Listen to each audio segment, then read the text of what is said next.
I want to start with two books I've read that, on the surface, don't belong in the same category, but which nevertheless left me with a similar feeling once I finished them. One of them is often associated with a blunt, almost provocative way of looking at life, questioning social rules, status, success, and the pressure to constantly care about things that, when examined closely, may not deserve as much emotional weight as we assign to them. The other is much more intense. It follows a person who's never able to uncover the underlying secrets of their world and ultimately dies without ever understanding why things are the way they are. In a strange and unsettling way, the book is about existing without comprehension, about living inside a reality that remains fundamentally opaque until death. Because the story is filtered through the protagonist's perspective, the reader is also denied answers. We are left without explanation for why, how, where, or what. In the end, both the character and the reader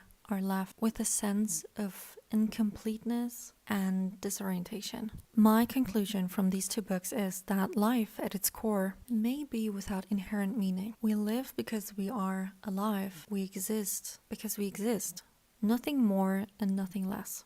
I don't see life as something that comes preloaded with intrinsic purpose. Rather, humans construct meaning, systems, and narratives on top of it, weaving complexity where none is necessary. We live on a planet that is part of a solar system, orbiting a star within a galaxy that contains hundreds and billions of other stars. Beyond that, there are millions of other galaxies in the observable universe. The observable universe, then again, is approximately 93 billion light years in diameter. And due to the expansion of space, galaxies are not simply moving through space away from us, they are being carried away as space itself stretches. This expansion is accelerating, driven by a still not fully understood component, often referred to as dark energy. There are also planets with extreme and unfamiliar environments, some with supersonic winds, some with temperature warm enough to vaporize metal, and others where exotic forms of precipitation have been theorized or observed, such as molten glass or iron rain on certain ultra-hot gas giants. These are not fully Earth-like weather systems stretched to extremes, but fundamentally different atmospheric physics under different stellar conditions. And all of this exists while people are preoccupied by social friction on an almost microscopic scale in comparison. A conversation that went badly, a judgment from a stranger, anxiety about appearance, or fear of being perceived incorrectly. And all of this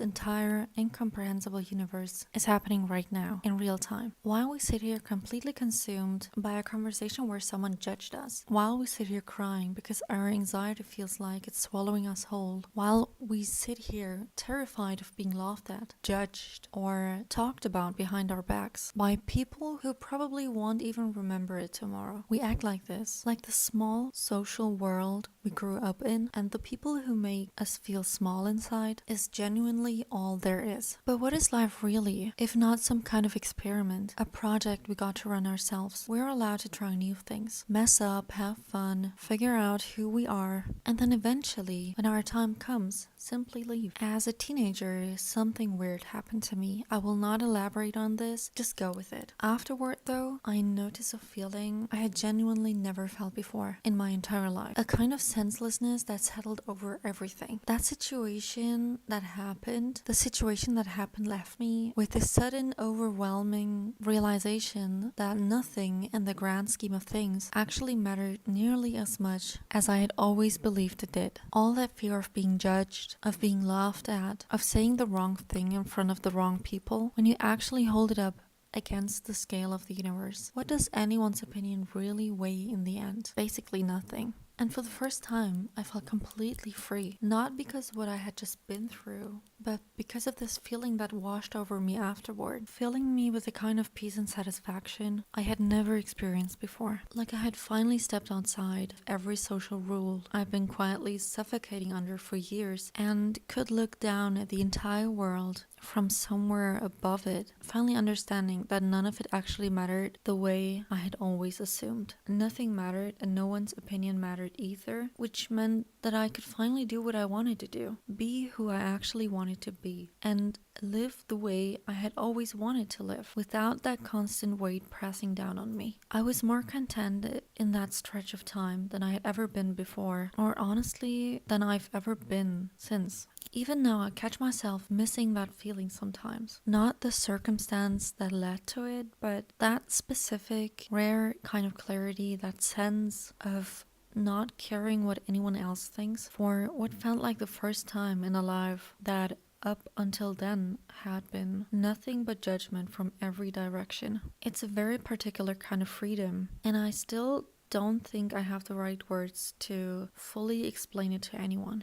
It only lasted a few weeks though. Once that feeling faded, I found myself right back to feeling uncomfortable and cornered, like the entire world was against me again. And ever since then, I've missed this specific kind of flavor of nihilism, if you want to call it that. But the understanding underneath that feeling never actually left, not once. And that's exactly why I'm sitting here talking about it today. Because inside this endless, incomprehensible universe, the fear of judgment represents such a wildly incorrect sense of scale. At any given moment, an asteroid could appear out of nowhere and take the entire planet with it, and at any given moment, life as we know it could simply stop existing altogether. And yet here we are, spending real energy worrying about what our neighbors might think of our outfit. Why? Try to actually explain why that fear is rational, why that anxiety is somehow valid. You won't be able to, because there genuinely isn't a valid reason for it. These tiny social moments, awkward meetings, job interviews, tripping in public, a bad hair day, an opinion someone judged you for, a strange look from a stranger you'll never see again. When you hold them up against the sheer, brutal scale of the universe, against the fact that everything you'll ever experience in your life happens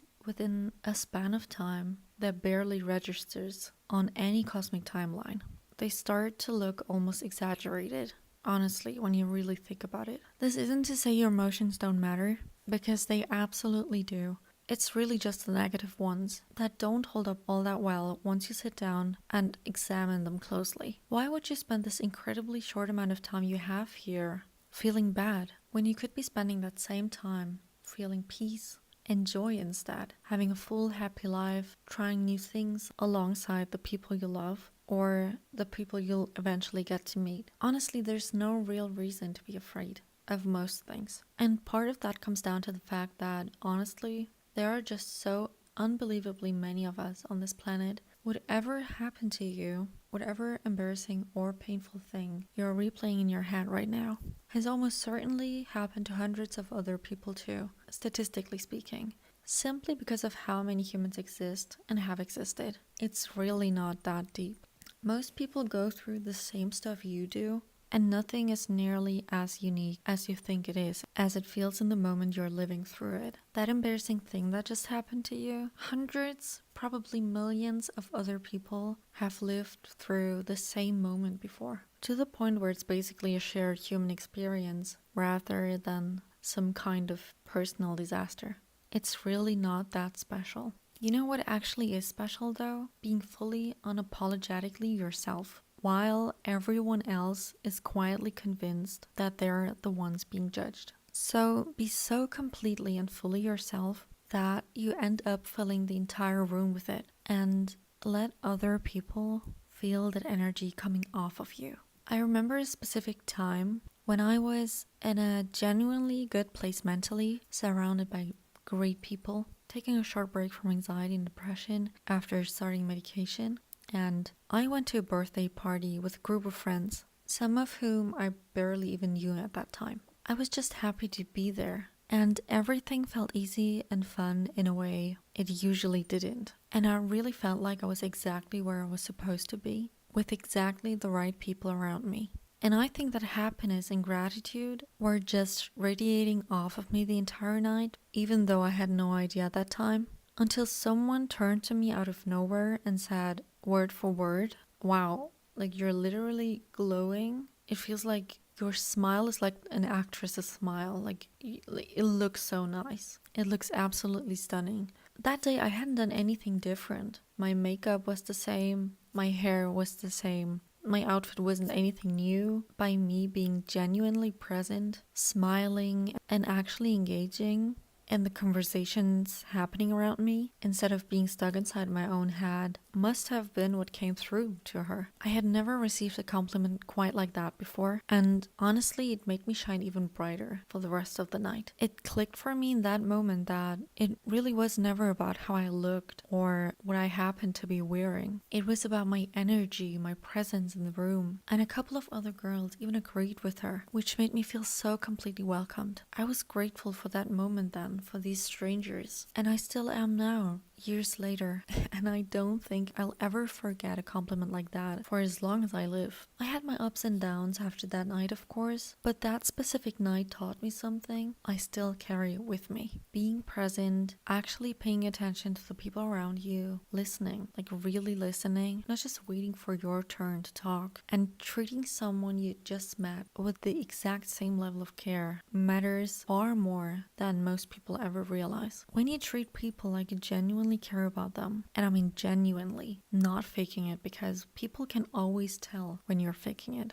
And that ends up being worse than not caring at all. While still respecting their space and their boundaries along the way, you end up building real friendship, the kind that actually lasts over time.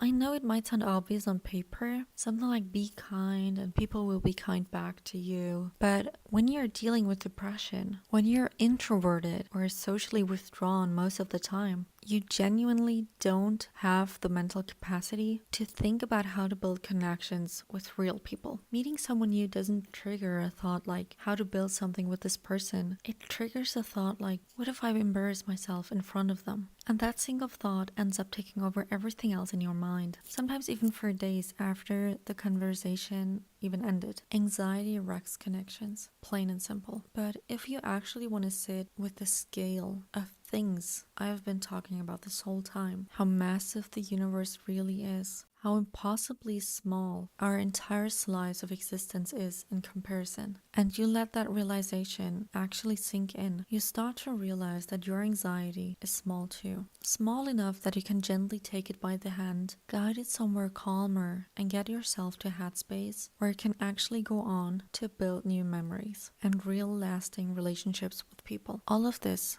much mental space inside of us, this much actual physical space surrounding us, an entire endless universe stretching out in every direction, and you're scared of one slightly harsh comment someone made about you? Don't be.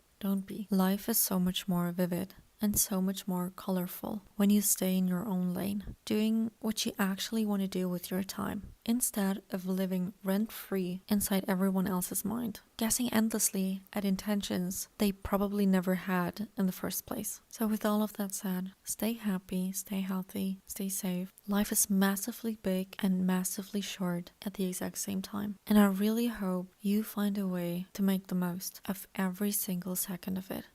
Bye.